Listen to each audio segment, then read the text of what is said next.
September's here.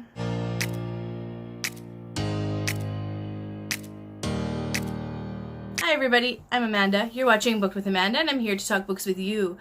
I am sick. I have a summer cold, so yay for that. But I thought I'd get this done because I'm feeling like maybe at 50%, so not the worst I've been, definitely not close to the best. Anyway, it is also still hot as hell, but here we are talking about September, the fall, my favorite time of year. Though some of you may think fall starts in October, in Canada, especially where I'm from, it starts like September 1st, basically. Anyway, so I sound funny, that's fine. My hair's blowing, that's fine. Let's just get into this TBR. Red Sister is the first book I'm picking this month by Mark Lawrence, and this is basically about, I believe it's a young girl who goes to a convent and learns to become an assassin. Is she doing it for revenge?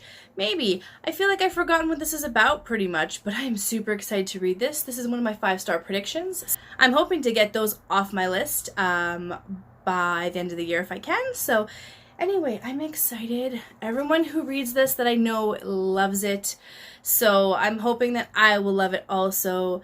And I do have the whole trilogy, which I get crazy and I just buy the whole thing hoping I'll love it, so I'll better. Next, I have Stephen King's Pet Sematary. This is basically, I believe, if I remember correctly, there's an old burial ground near this place where this young family has moved to, and if you bury something there, you will have them come back, but they will not be the same.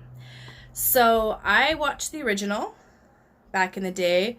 I had very good parents to let me watch horror movies when I was a kid because that gives you character. So I loved it.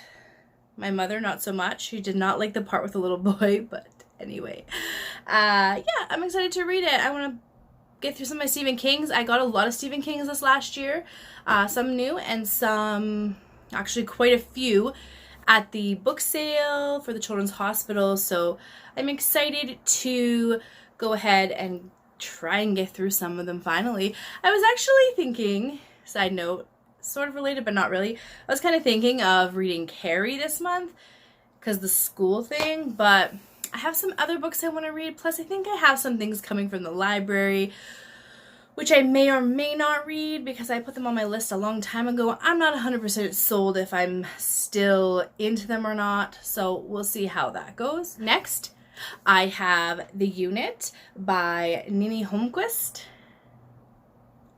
Hopefully I did okay with that.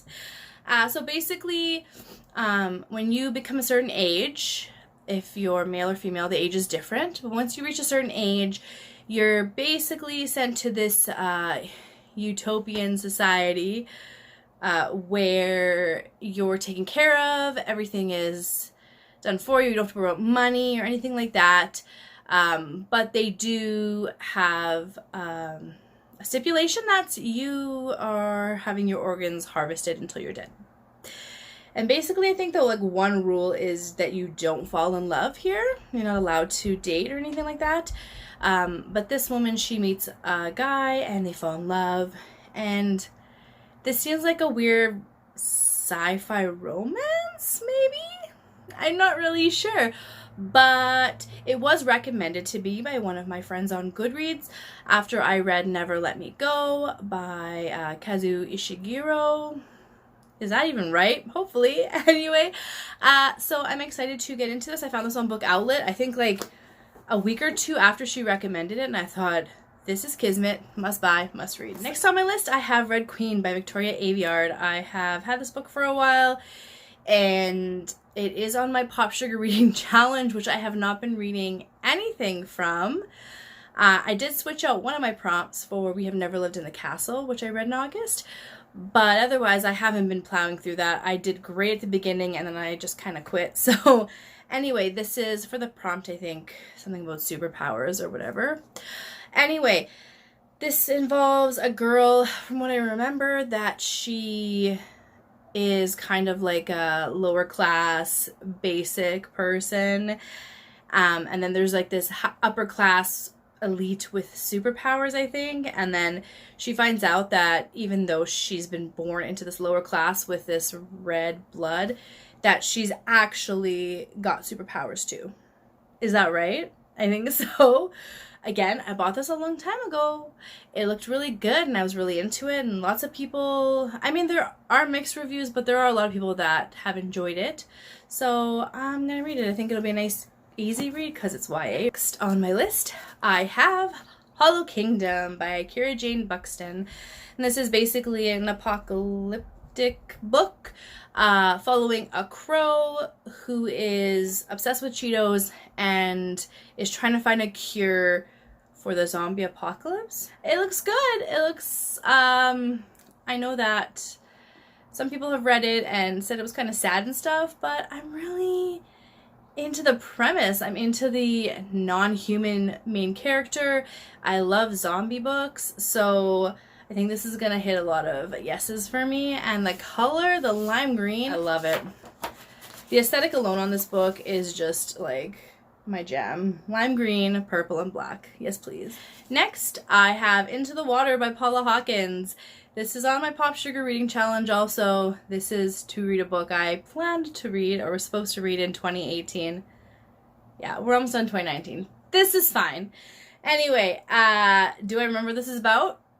Absolutely freaking not. That's how long I've had this. I have no idea what this is about anymore. But I think it's a thriller. So that's okay for me, not knowing anything. I like not knowing anything, then that way maybe I can get some surprises out of it. But I think I just basically originally got this book because I liked The Girl on the Train. I thought it was pretty good, so I thought I would read the next one from her. I've heard that people don't like this as much as The Girl on the Train, but maybe I'll be the exception. And last but not least, we have Once Upon a River by Diane Setterfield. And basically this book is about a young girl is brought into a pub off the river by a stranger, and she's dead when she's brought into that pub, but then all of a sudden she comes back to life.